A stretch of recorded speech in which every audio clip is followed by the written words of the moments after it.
What is up, ladies and gentlemen, boys and girls, and everything in between? My name's Tim from the Insatiable Gamer, coming at you today with another review. Today we're looking at Mothergunship, developed and published by Grip Digital Games and Bad Posture Studios. This is a fun bullet hell-filled ROM that I'm excited to go into more detail into. One of the first features of the game that really stands out is the gun customization. That's what the game prides itself on.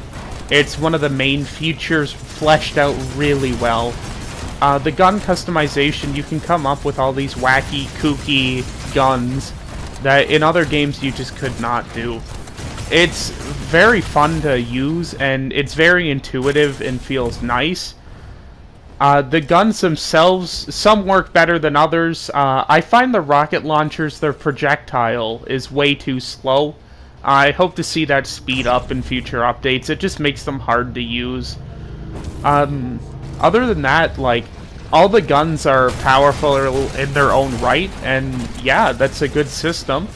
The gameplay feels very reminiscent of the older Doom games. It's a lot of strafing and shooting and, you know, just endless bullets flying everywhere. It's so much fun to play. And it's not overwhelming for the most part. We'll get into that a bit later. It's very easy to use. The controls are perfect and responsive as you'd expect them to be for this kind of game. It definitely just works so well. The one issue I did want to get into, which I kind of touched on, sometimes the art, because it's all random, like randomly generated, sometimes the random generation can get a little overwhelming. Like, it can spawn just a bunch of enemies on top of you that you're not equipped to deal with yet. You're starting every mission from scratch. So sometimes the RNG can make it a little more punishing than it should be.